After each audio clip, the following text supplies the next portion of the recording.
pemirsa yang dimuliakan Allah Subhanahu wa taala, pada kesempatan kali ini kami tim MCCC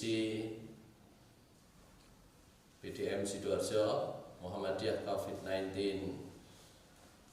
Common Center Pimpinan Daerah Muhammadiyah Sidoarjo akan membuat panduan pemulasaraan atau perawatan jenazah baik yang tanpa gejala COVID-19, jenazah atau mayit yang meninggal dalam kondisi normal maupun dalam kondisi terinfeksi COVID-19 maupun terinfeksi penyakit yang lain. Kami akan membuat video ini, kepentingannya jelas, yaitu untuk membantu masyarakat secara luas, khususnya warga Muhammadiyah di dalam pemulasaraan atau di dalam perawatan jenazah yang juga disesuaikan dengan syariat Islam dengan fatwa Tarjih Muhammadiyah. Kami cukupkan pengantar ini seperti ini, nanti ada tim yang akan langsung memperagakan dan menyampaikan persiapan apa saja yang dibutuhkan mulai dari awal sampai akhir.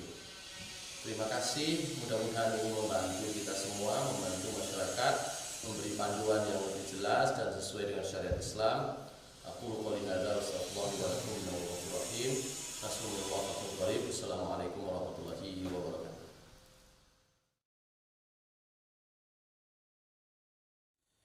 Baik, pemirsa sekalian, pada kesempatan ini langsung kami persiapkan beberapa hal, yaitu yang dibutuhkan dalam pemulasaraan jenazah, yaitu perlengkapan untuk mensucikan atau memandikan jenazah.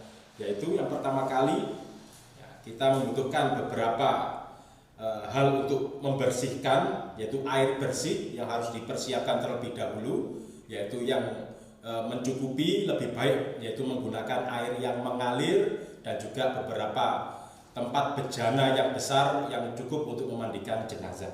Lalu untuk mensucikan, yaitu kita membutuhkan seperti biasa, seperti halnya mandi, yaitu membutuhkan sabun, lalu membutuhkan sampo secukupnya. Lalu ada juga untuk di akhir nanti menggunakan kapur barus yang sudah digerus lembut, ya, supaya nanti mudah untuk dilarutkan di dalam air.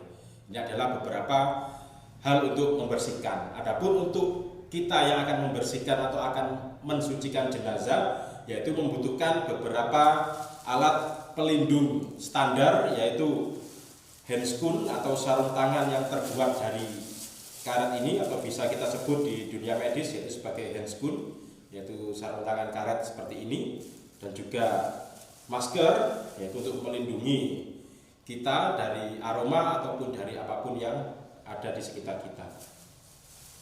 Baik, selanjutnya untuk hal-hal yang melekat pada jenazah, yaitu kita memerlukan beberapa hal, yaitu kita harus persiapkan dulu penutup, yaitu kain atau jarik atau kain secukupnya untuk menutup aurat jenazah, yaitu kita tutupi baik ketika memandikan ataupun sebelum dan sesudah. Kita butuh kain setidaknya ada 3 lembar, yaitu yang satu untuk pra memandikan, lalu yang 1 lembar untuk ketika memandikan tetap kita tutup sebatas auratnya, lalu yang ketiga yaitu setelah memandikan nanti, yaitu kain. Lalu untuk membersihkan tubuh jenazah kita memerlukan juga handuk, ya, secukupnya, bisa ukurannya lebih kecil atau waslap atau sapu tangan handuk seperti ini, yaitu untuk menggosok, untuk membersihkan tubuh jenazah. Lalu handuk yang kedua yaitu untuk mengeringkan ketika setelah selesai prosesi memandikan. Lalu setelah itu kita juga menyiapkan dari awal 3 helai kain kafan yang sudah sesuai ukuran, yaitu dipotong sesuai dengan ukuran jenazah yang akan dimandikan. Maka perlengkapan-perlengkapan ini harus disiapkan di awal supaya prosesi memandikan jenazah tidak terpotong, terputus, sehingga bisa tuntas tanpa ada hambatan satu apapun. Dan yang tidak kalah pentingnya, kita perlu menyediakan kantong sampah, bisa berupa plastik ya, atau trash bag atau apapun, yaitu untuk membuang pakaian bekas atau kotoran apapun yang kita dapatkan ketika memandikan jenazah. Maka ini adalah beberapa hal yang harus kita siapkan secara lengkap ya, supaya tidak ada yang tertinggal. Dan perlu juga kita menyiapkan kapas. Ini adalah untuk menutup yaitu beberapa bagian tubuh jenazah. Biasanya digunakan untuk beberapa bagian tubuh yang berupa lubang atau selaput lendir, bisa dikatakan itu adalah indera penglihatan, mulut, telinga, dan juga lubang yang lain juga diperlukan yaitu kapas. Dan juga ini fungsinya untuk menutup apabila ada keluar cairan atau zat yang tidak bisa berhenti dari tubuh jenazah, dari hidung, dari telinga atau manapun, yang ketika dalam prosesi memandikan tidak berhenti, maka bisa kita bantu menutup, menghentikannya dengan kapas ini. Nah, maka berikutnya, supaya untuk memperlancar dalam proses juga harus kita siapkan gunting, karena sewaktu-waktu kita butuh memotong ya, kain kafan, memotong kapas, atau kita membuat tali ketika nanti akan mengkafani jenazah. Maka ini juga jangan sampai terlupakan. Ini adalah gunting untuk potong-memotong, karena prosesi itu harus berjalan secara dinamis, berjalan secara cepat dan tidak saling menunggu. Maka perlengkapan harus kita siapkan. Baik, bismillahirrahmanirrahim. Kali ini kita lanjutkan yaitu prosesi mensucikan atau memandikan jenazah.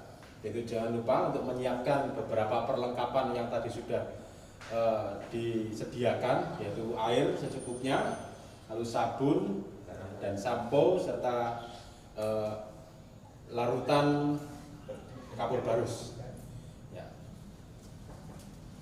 Pertama, untuk prosesi memandikan kita tutup dulu yaitu aurat sang mayit, lalu kita bersihkan.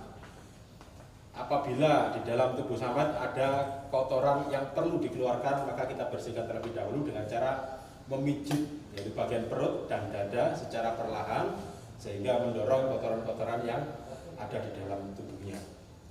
Nah, bisa juga dilakukan dengan sedikit menaikkan yaitu badan sang mayit, kita pijit-pijit ya, ditekan-tekan perutnya, juga termasuk dada. Apabila ada sesuatu yang akan dikeluarkan melalui hidung atau melalui bagian tubuh yang lain. Baik, setelah kita pijit-pijit perutnya, lalu kita bersihkan yaitu bagian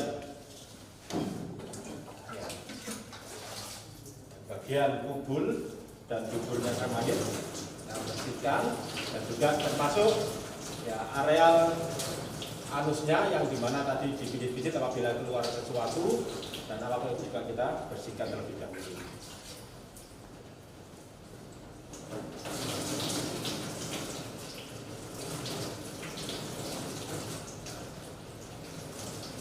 Jika sudah, lalu kita awali dengan membasuh kedua tangan mayit dulu, lalu anggota tubuh yang lainnya. Kita mulai dari bagian yang kanan. Jangan lupa di sela-sela jari, juga termasuk di bawah kuku, juga turut dibersihkan.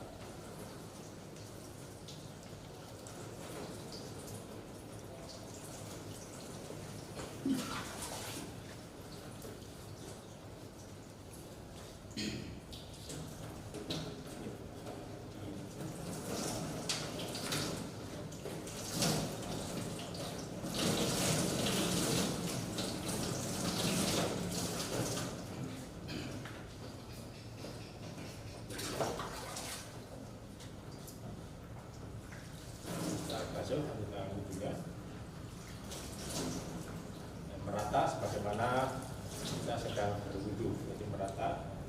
Kita basuh tangan mulai dari yang kanan,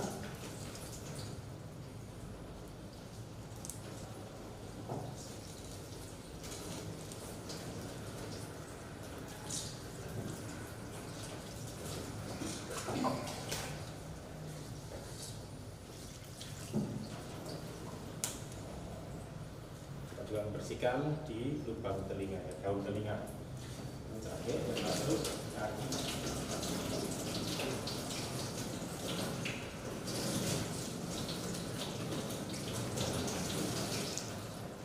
Baru setelah kita basuh seluruh anggota wudhu, lalu kita ratakan air ke seluruh anggota badannya.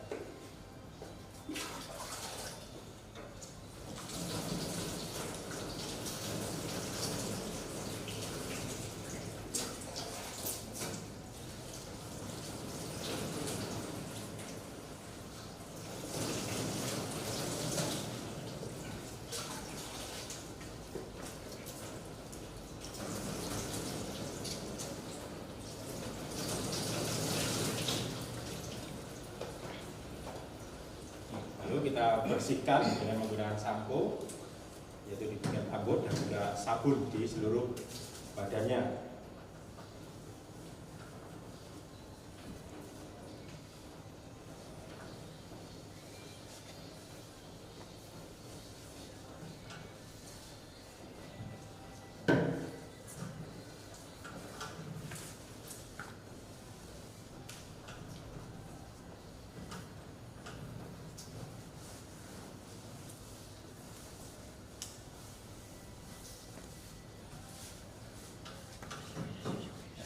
Secara merata, termasuk juga bagian belakang tubuh mayat juga dibersihkan dengan cara kita miringkan. Di sini adalah tumpuannya, yaitu di pinggul dan juga di pundak.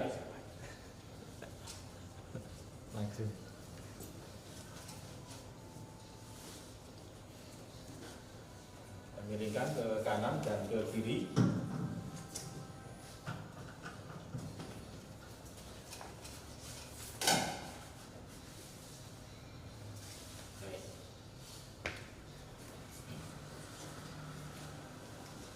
Setelah digosok semuanya, kita basuh kembali dengan air bersih.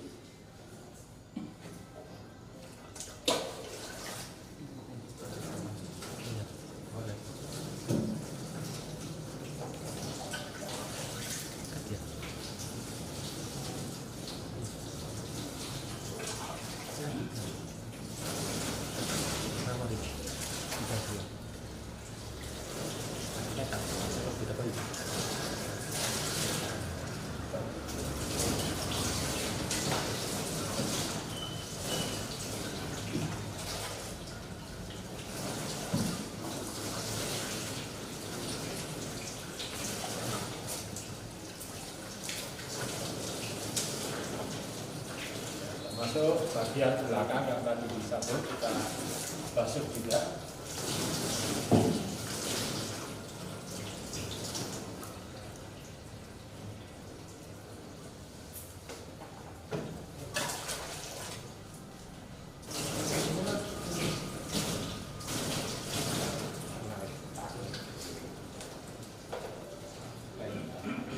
Ketika sudah dibersihkan, dibasuh, terakhir kita percikkan atau kita ratakan air yang sudah dicampuri dengan kapur barus secara merata.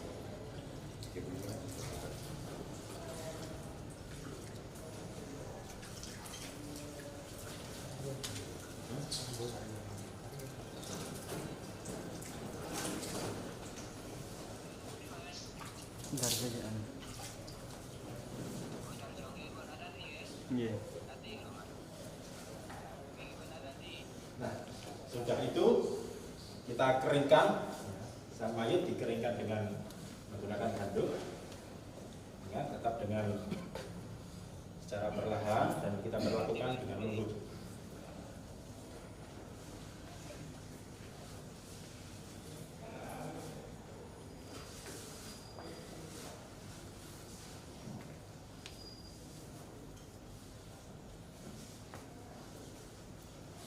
Lalu kain yang basah kita ganti dengan kain penutup yang kering.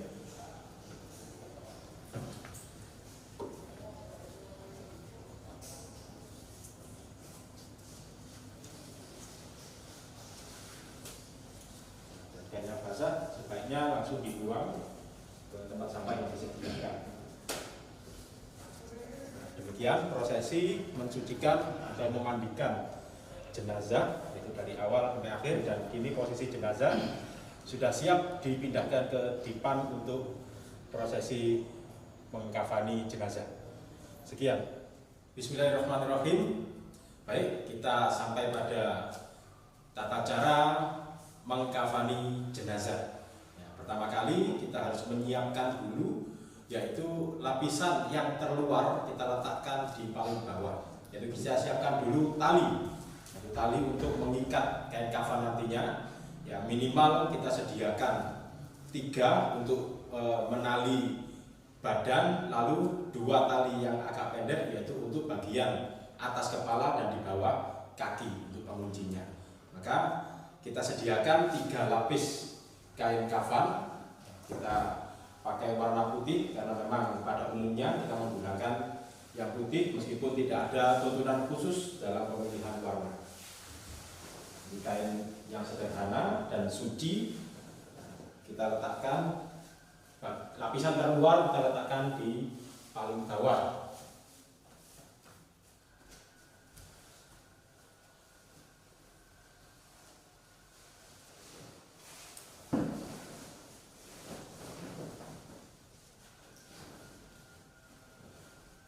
Lapisan kedua, perlu diingat jika jenazah yang akan dikafani ini ukurannya agak besar atau kain yang tersedia ini kurang memadai, bisa menggunakan cara yaitu dengan menyerongkan lapisan kedua dan ketiga, yaitu seperti ini, diserongkan. Tapi karena kain ini sudah mencukupi, maka tidak perlu diserongkan.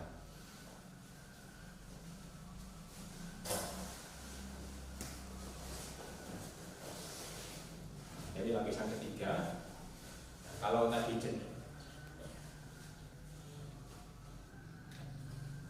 baik, ini sudah ada 3 lapis ya kain kafan yang akan kita gunakan, dan biasanya ada sebuah kebiasaan di masyarakat yaitu menggunakan penutup ya aurat atau penutup kemaluan, yaitu semacam ini atau biasa disebut dengan kain cawat, yaitu untuk menutupnya. Ini meskipun ya tidak ada tuntunannya dan tidak harus menggunakan ini, tetapi jika diperlukan ya boleh saja digunakan. Begitu pula ketika ada jenazah khusus atau ada kejadian di luar kebiasaan, ada sesuatu yang keluar dari anggota tubuh atau dari kedua jalur kubul atau duburnya jenazah yang tidak berhenti, maka bisa ditutup dengan menggunakan kapas ya, atau menggunakan plester, yang dimana itu bisa menghentikan ya cairan yang keluar terus menerus, itu bisa jadi itu darah atau yang lainnya.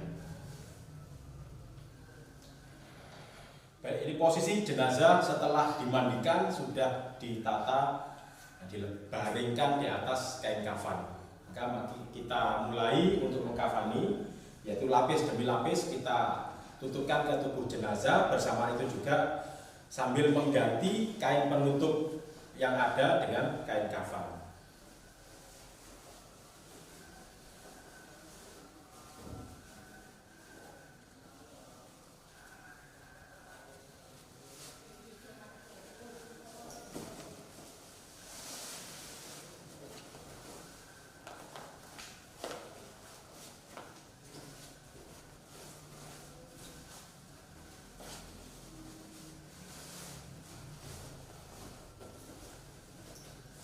Disilangkan supaya menutupi secara sempurna.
bagian tubuh sudah diikat, baru terakhir kita rapatkan untuk di ujung kepala dan kaki. Lalu kita ikat rapat-rapat.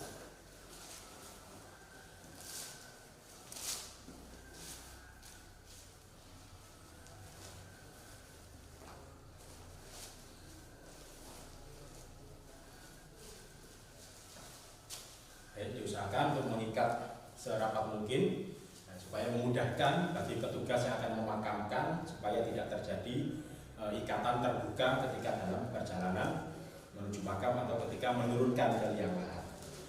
Baik, demikian tata cara mengkafani jenazah yang dimana sampai di sini siap untuk disolatkan dan juga lanjut pada prosesi pemakaman dan seterusnya. Terima kasih.